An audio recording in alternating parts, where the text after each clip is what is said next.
Maayong adlaw mga higala. Kumusta man mo? Nakasulay na ba mo nga adunay gisugo sa inyo nga importante kayo?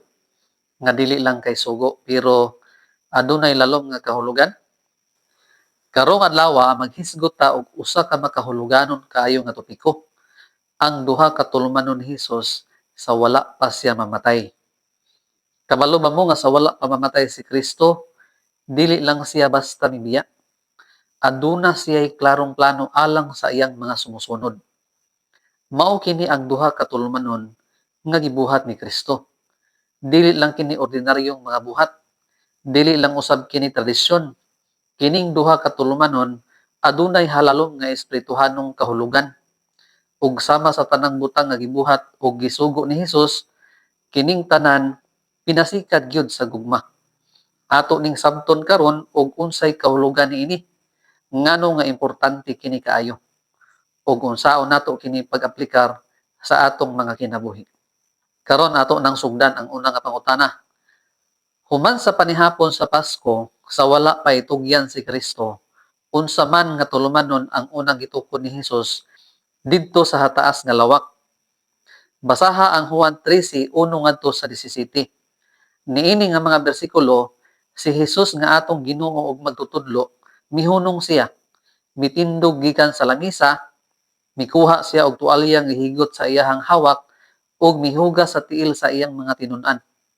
Huna-hunaan ninyo ha, ang hari sa langit naghugas og tiil. Unsa may mensahe ani para nato? Kini mao ang unang tulumanon nga gitukod ni Kristo, ang paghinugasay sa mga tiil. Usa kini ka simbolo sa pagpaubos ug matinud-anong pag-alagad. Ug dili lang kay iyang gihimo kini, iya usab kitang gisugo. Miingon si Kristo, buhatan ninyo kini sa usag-usa. Karon ang pangutana, nakasabot ba kaha ang mga tinun-an sa buhat ni Kristo? Kung ato ning tan-awon sa teksto, sa tinuod lang gyud wala pa gyud makasabot ang mga tinun-an ni Kristo.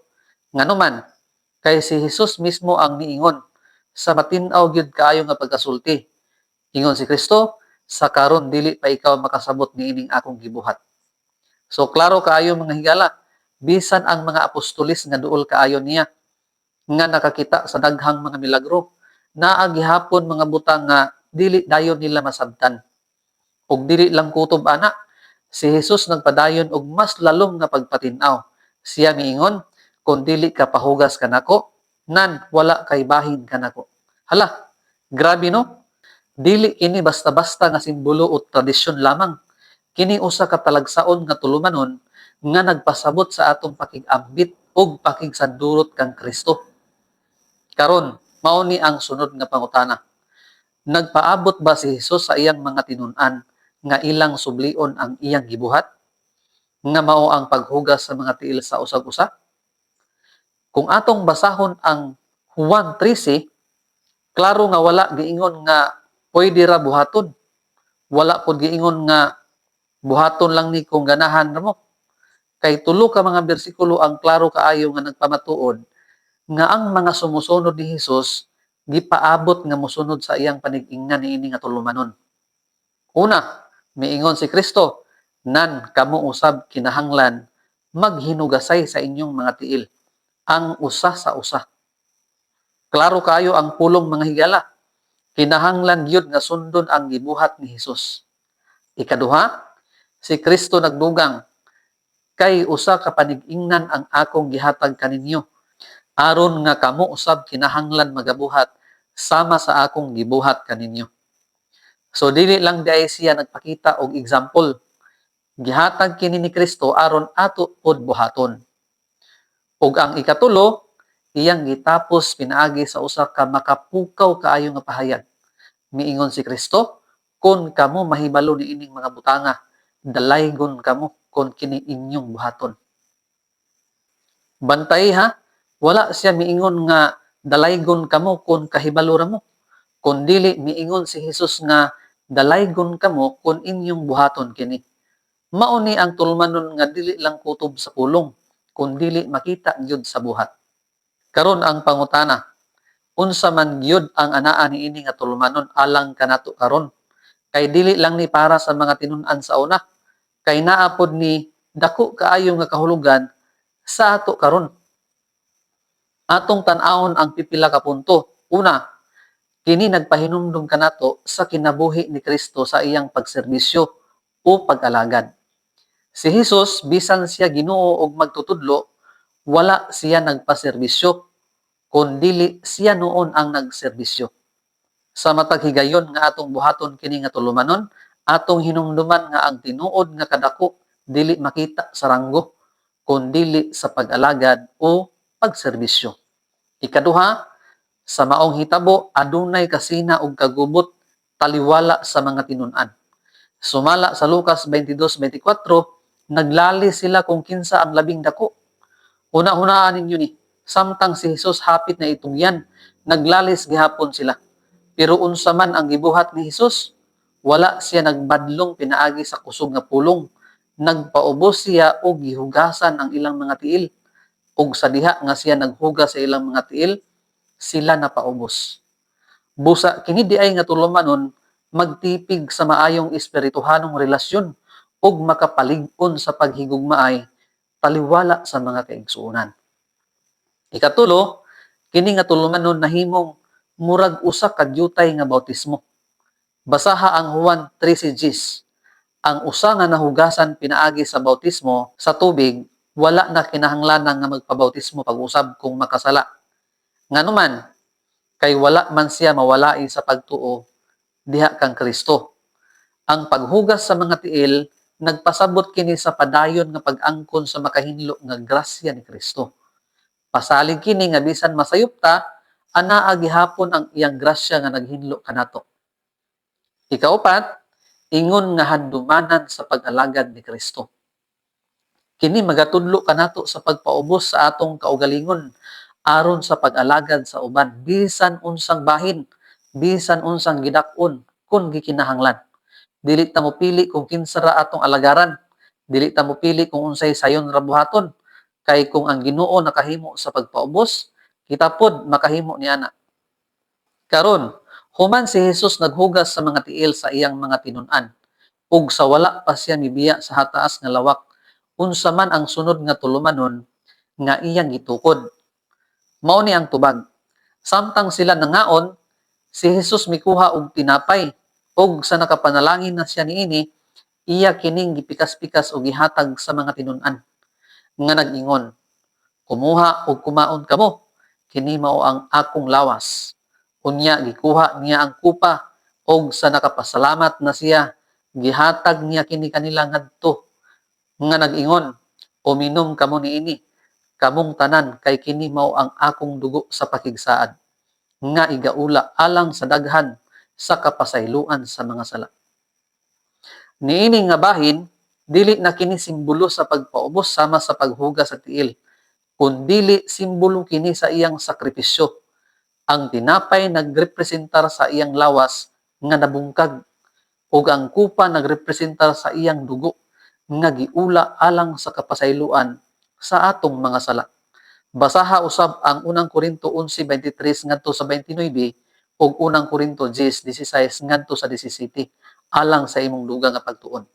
Dinhi atong makita nga kini nga tulumanon usa ka handumanan sa iyang kamatayon. Usa ka pakig-ambit nato sa lawas ug dugo ni Kristo ug usa ka pagpakita sa atong paghiusa ingon nga usa ka lawas diha kaniya. Sa matag higayon nga kita moapil sa panihapon sa Ginoo, atong gihinumduman ang sakripisyo ni Kristo sa krus.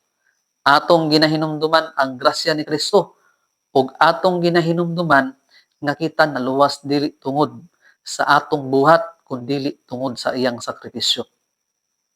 Aron mapuslan gyud nato pag-ayo kining tulumanon, ang panihapon sa Ginoo dili lang ni siya basta mukaon lang ug moinom. Ang Biblia nagatudlo nga kini nag-apil sa upat ka pilo nga buhat. Una, ang buhat sa pagsusi sa kaugalingon. Basaha ang unang Korinto 11:28. Sa dili pa ta moapil, kinahanglan nato pangutan-on ang atong kaugalingon. Ginoo, unsa man ang akong kahimtang karon? Naabay sala nga kinahanglan nako isugid? Naabay kasuko? Naabay pagdumot? Naabay kalayo sa akong relasyon kanimo? Kay ang panihapon sa Ginoo dili para sa mga hingpit nga tawo, kundili para sa tawo nga andam magpaubos. Ikaduha, ang buhat sa pagsalig kang Hesus, kay siya mauman ang tinapay ug duga sa paras. Basaha ang Juan 6:48 ngadto sa 58 ug Juan 15:1 ngadto sa 5. Kini nagpasabot nga sa diha nga kita moapil, dili lang nato ginahinumduman si Hesus, kundili mosalig gyud ta kaniya. Kay siya mao ang tinapay sa kinabuhi ug siya mao ang paras. Ug kita ang mga sanga nagkinahanglan nga magpabilin diha kaniya. Ikatulo, ang buhat sa paghinumdum sa kamatayon ni Hesus. Basaha ang unang Korinto 11:24 o 11:26. Ang tinapay ug ang kupa usa ka handumanan nga ang kaluwasan nato adunay bili ug ang bili mao ang iyang lawas ug dugo. Mao ni ang panahon nga kita mohunong ug magpasalamat ug magpamalandong sa krus. Ug ang ikaupat, ang buhat sa paglaom hangtod sa iyang pag-anhi. Basaha ang unang Korinto 11:26. Kani nga tulumanon dili lang diay ang pagtan-aw balik sa krus, kundi ang pagtan-aw usab paingon sa umaabot. Kaysa matag higayon nga atong buhaton kini, ginapahayag nato nga si Kristo namatay, si Kristo nabanhaw, ug si Kristo mobalik. Mga higala, ang tulumanon sa balaang panihapon adunay duha ka bahin. Una, ang paghugas sa mga tiil. Kini usa ka pagsulay sa atong matuod nga pagbati ngadto sa usag-usa.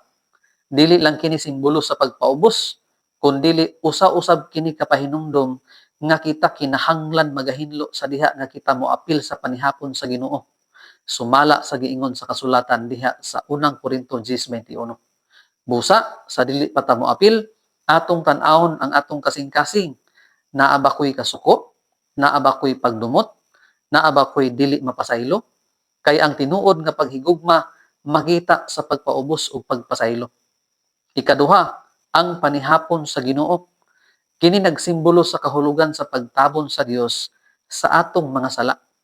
Ang tinapay ug ang kupa nagapahinumdum kanato nga ang atong kaluwasan dili libre, gipalit kini pinaagi sa sakripisyo ni Kristo. Kung tinuod nga atong gihigugma si Kristo, atong dawaton ang iyang grasya, atong pasalamatan ang iyang sakripisyo, o atong ipakita sa atong kinabuhi ang gugma nga iyang gitudlo nganhi kanato. Daghang salamat sa inyong pagtan-aw. Magkita-kita na pud ta sa sunod na pud nga video.